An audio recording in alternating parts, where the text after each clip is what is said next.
Usai menghilang lama, tiba-tiba sosok Linda sahabat Vina Cirebon muncul dan buka suara, guys.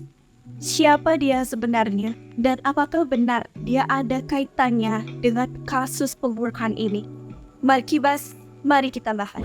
Hello everyone, welcome back to Media Project. Kali ini pastinya kita akan membahas berita yang lagi heboh banget di media sosial. Nah guys, dari kemarin kita ini gak ada habis-habisnya membahas tentang kasus kematian yang lagi viral banget, yaitu tentang kematiannya Vina Cirebon setelah kasusnya viral kembali karena dibuatkan film layar lebar. Akhirnya penyelidikan terkait kasus ini dibuka kembali dan satu persatu teka-teki mulai dipecahkan, guys.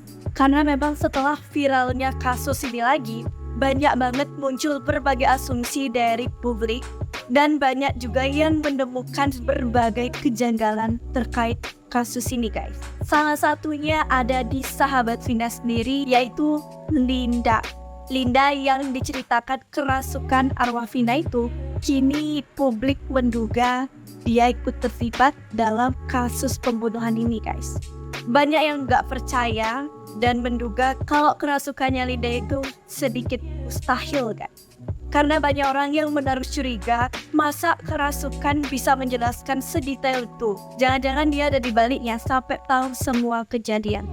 Aku gak mau terlalu mikirin tentang kerasukan itu karena aku kurang paham seperti apa yang dialami oleh orang yang kerasukan. Jadi mungkin yang berpendapat seperti itu sudah pernah mengalami hal yang sama. Ada beberapa kejanggalan di sahabat Vina ini, aka Linda. Salah satunya tadi, katanya itu sedikit mustahil dan banyak orang menduga bahwa dia yang ada di balik kasus itu, guys. Kita next aja ke kejanggalan yang kedua. Linda ini tidak hadir melayat ke pemakamannya Linda, guys.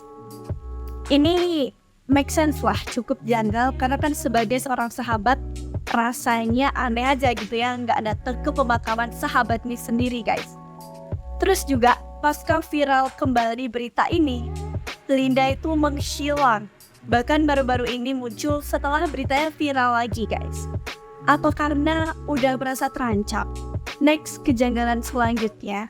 Selama 8 tahun kasus ini ditutup, sebagai sosok sahabat, Linda kemana aja? Kenapa dia sebagai sosok sahabat ya? Kenapa dia tidak menunjukkan 3 orang yang tidak tertangkap pada saat itu? Kemana dia? Kenapa dia tidak ada niatan untuk membantu seperti itu? Apa karena dia juga mendapatkan ancaman sehingga dia takut memberitahukan siapa pelaku sebenarnya, kan? Bahkan ada yang bilang kunci kasus ini ada di Linda. Dan kejanggalan berikutnya, kenapa setelah berita ini viral kembali dia juga nggak langsung muncul? Bahkan banyak warganet dan asumsi publik yang menaruh dugaan kecurigaan kepada Linda bahwa dia terlibat dalam kasus ini, guys. Setelah banyaknya dugaan yang ditaruh ke Linda, akhirnya sosok Linda itu muncul dan buka suara. Apakah karena dia merasa terancam posisinya? Dan bahkan sosok Linda yang muncul ini juga belum tentu itu Linda beneran, guys. Jujur semakin hari perkembangan kasus ini semakin menjadi-jadi. Makin banyak misteri dan penuh teka-teki, guys. Apa jangan-jangan ini alasan polisi untuk menutup kasus ini? Karena alurnya terlalu berbelit-belit, soalnya banyak yang gak percaya kalau itu pelaku aslinya, guys. Oke, daripada kita pusing mikirin siapa Linda, coba kita cari tahu dulu informasinya, guys. Jadi dilansir dari lombokinsiden.com, kasus pembunuhan Vina Cirebon bersama kekasihnya Eki kembali viral usai kisahnya diangkat menjadi film layar lebar dengan judul Vina Sebelum 7 Hari. Bahkan baru-baru Linda, teman Vina yang sempat kerasukan Vina, muncul di media sosial dan mulai memberikan beberapa keterangan. Dalam pesan yang beredar di media sosial, sosok mengaku sebagai Linda mengaku jika dirinya terpaksa menghilang selama 8 tahun karena dirinya mendapat ancaman. Bahkan Linda itu sampai diungsikan oleh pihak keluarga ke luar pulau untuk menjaga keselamatannya dari teror dan ancaman dari beberapa pihak. Kak, saya hilang 8 tahun karena nyawa saya terancam. Saya diteror di Facebook. Dulu kan zamannya Facebook, ya, belum ada TikTok. Saya sampai diungsikan ke luar pulau sama keluarga saya, Kak, selama 2 tahun. Setelah kasus tenggelam, baru saya berangkat pulang. Ungkap sosok yang mengaku Linda dilansir dari Tito @nuansa.luna. Kak, geng motor Cirebon itu membabi buta, Kak. Ditambah salah satu pelaku yang sudah ketangkap itu tetangga saya. Kakak bayangkan jadi saya seperti apa. Saya ketakutan, Kak, makanya saya pergi jauh buat amanin nyawa saya dulu.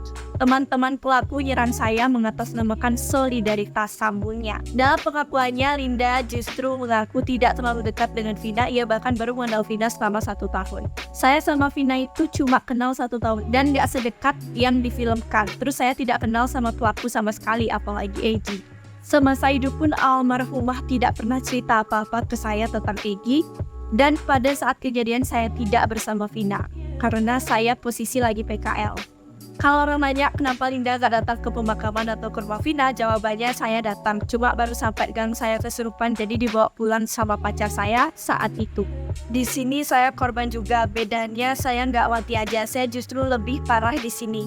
Saya diintimidasi sana-sini, bahkan tidak ada etikat baik dari keluarga Vina atau kepolisian setempat untuk minta maaf ke saya karena suara saya viral yang harusnya dimana suara rekaman itu bersifat rahasia hanya untuk bukti ke penyidik untuk seseorang yang diduga Linda.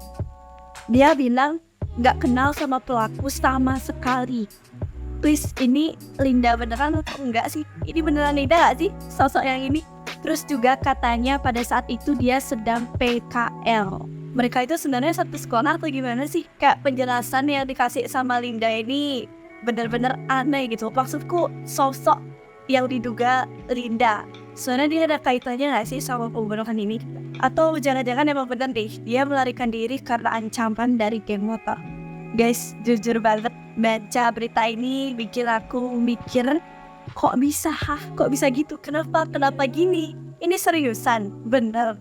Kayak kata-kata itu aja yang muncul di benak aku setelah aku baca berita ini. Kalau dari kalian, gimana pendapat kalian? Coba kalian bantu deh pecahkan misteri ini. Kita kawal kasus ini sampai tuntas, guys. Sampai clear siapa pelaku sebenarnya. Apakah kalian punya pandangan lain tentang pembahasan ini? Anyways, gitu dulu ya video kali ini. Jangan lupa untuk like, comment, dan subscribe channel Midday Project. Dan jangan lupa untuk nyalakan notifikasi kalian untuk selalu mengetahui update terbaru dari Midday Project. Thank you so much for watching and see you next video. Bye-bye.